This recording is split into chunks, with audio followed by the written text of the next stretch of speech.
여러분 안녕하세요. 기획기사 머신 나이트입니다.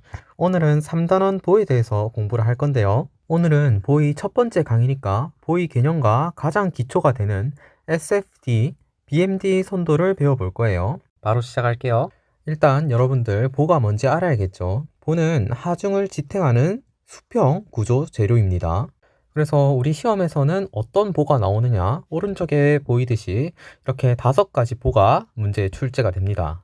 단순보, 외팔보, 돌출보 이 3가지는 정정보고요. 1단 고정, 타단 지지보, 양단 고정보는 부정정보입니다. 그래서 일단 정정보와 부정정보가 뭐냐부터 알아봐야겠죠. 정정보는 정력학적 평형 조건만을 이용해서 미지수를 구할 수 있는 보예요. 부정정보는 정력학적 평형 조건만을 이용해서 미지수를 구할 수 없는 보예요. 다른 어떤 추가적인 조건들을 우리가 알아야 합니다. 그러면 여러분들이 정력학적 평형 조건이 뭔가에 대해서 의문을 품으실 수 있는데 이거 우리 이미 배웠던 거예요. 정력학이라는 것은 물체가 멈춰 있다는 거예요. 따라서 힘과 모멘트가 각각 평형을 이뤄야 한다는 거예요. 그러면 우리가 보에 대해서 자유물체도를 그려봤을 때 힘의 합력 그리고 모멘트의 합력이 0이다.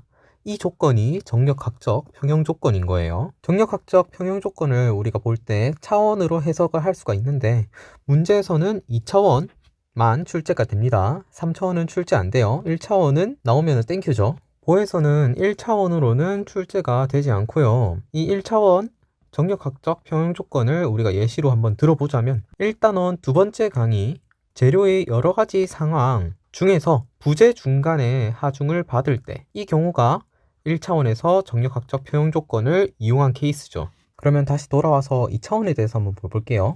2차원은 우리가 X축, Y축이 있죠. 그러면 X축에 대해서 힘의 합력이 0이 되어야 한다.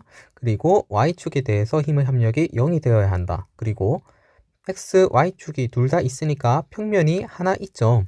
한 평면에 대해서 우리가 모멘트를 생각을 할 수 있겠죠. 그래서 모멘트의 조건이 하나가 있습니다.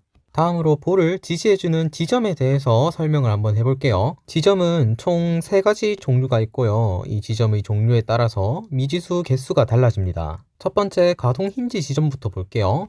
자, 이렇게 Y축 방향에 위에서 아래쪽으로 외력이 가해진다고 가정을 해볼게요. 그러면 힌지 지점은 지금 땅이 받쳐주고 있으니까 아래에서 위쪽으로 반력이 발생을 하죠. 이 힌지 지점의 기호가 A라면 이 반력에 대해서 우리가 RAY라고 미지수를 지정해서 이 A 지점에 대한 Y축 방향에 대한 반력을 우리가 설정을 할 수 있습니다. 만약에 외력의 방향이 오른쪽에서 왼쪽으로 가해지는 그러니까 X축 방향 힘이 있다면은 이 지점이 보에 가하는 반력 RAX가 발생을 할까요?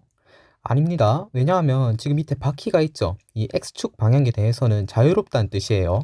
우리가 고정이 되어 있을 때 반력이라는 게 생기는 거예요.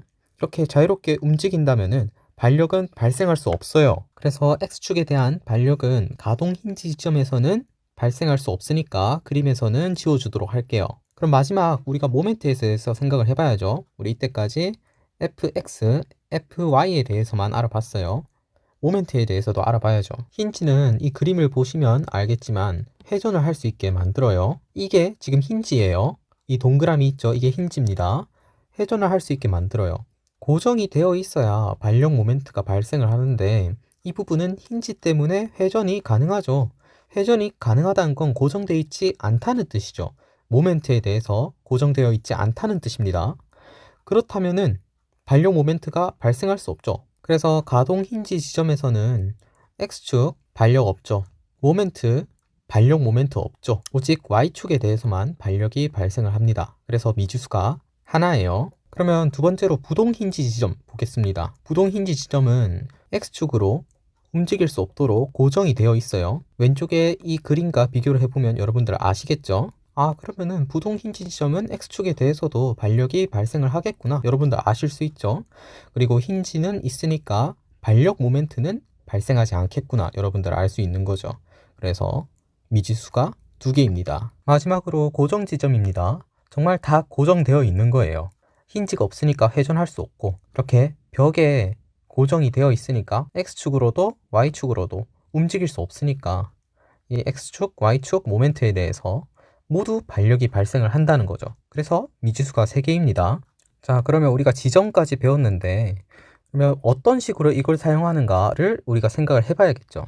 우리가 앞에서 정력학적 평형 조건을 이용해서 이런 식들을 작성을 해야 한다는 거 우리가 배웠죠. 지점은 우리가 미지수를 나타낼 수 있어요. 지금 우리가 반력들에 대해서 모두 다 표시를 했죠. 자, 이 반력은 지금 이 지점이 보에 가하는 힘이에요. 그러니까 이 보 입장에서는 이 반력들은 외력인 거죠.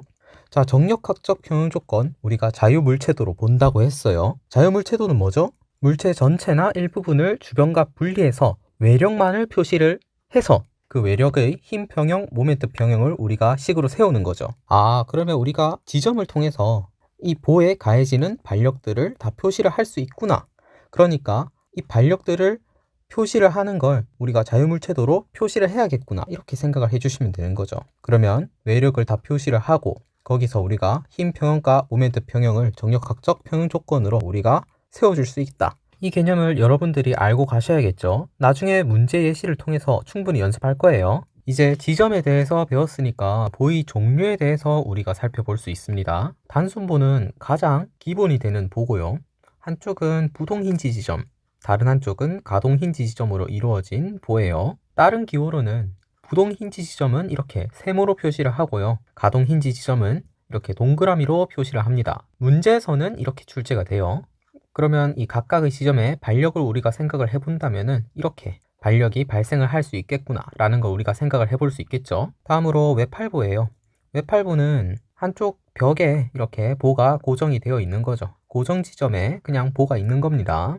반력에 대해서 마찬가지로 이렇게 표시를 해줄 수 있고요. 다음으로 돌출보는 네다지보라고도 말을 하고요. 이렇게 보가 지점에서 돌출되어 있는 게 돌출보예요. 간단하죠? 지점에 대해서는 단순보와 같은 형태예요. 그래서 반력도 똑같이 표시를 해주면 됩니다. 그래서 문제풀이도 여러분들이 단순보를 풀 줄 알면 돌출보도 푸실 수 있습니다. 다음으로 1단 고정 타단 지지보 볼게요. 고정 지지보라고도 말을 합니다. 한쪽은 고정 지점이죠. 1단 고정이고요. 타단, 다른 단은 지지보다 가동 힌지 지점이어도 상관없고 부동 힌지 지점이어도 상관없습니다. 이렇게 Y축에 대해서 지지되고 있는 보예요. 반력 표시해주면 다음과 같죠? 다음으로 양단 고정보 볼게요. 말 그대로 양쪽 단이 고정 지점으로 되어 있는 보입니다. 반력 표시해보면 다음과 같고요. 그래서 제가 여러분들한테 말씀드리고 싶은 거는 이 이름을 보시면은 보가 어떻게 생긴지 여러분들이 이해를 할 수 있습니다. 왜냐? 우리가 지점에 대해서 각각 이렇게 자세하게 배웠으니까요. 그래서 이해를 통해서 아, 단순보가 이렇게 생겼구나, 외팔보가 이렇게 생겼구나, 이런 것들을 아셔야지 억지로 외우지 마세요. 그리고 오른쪽에 있는 이 반력이 어떻게 생기는 것도 마찬가지죠. 우리가 이렇게 힌지에 관해서 X축에 관해서 Y축에 관해서 왜 반력이 생기는지 안 생기는지 설명을 하나하나 드렸죠. 외우지 마시라는 거예요. 그리고 한 가지 다행인 점은 문제에서 X축 방향에 대해서 외력이 가해지는 문제가 출제가 정말 안 됩니다. 그래서 보 문제를 풀 때 X축 반력은 모두 다 없다고 생각을 해주시고 문제를 푸셔도 무방해요. 정말 상관없습니다. 그래서 여러분들은 나중에 문제를 푸실 때 제가 오른쪽에 표시한 이 반력과 반력 모멘트로 문제를 푸시면 되는 거예요.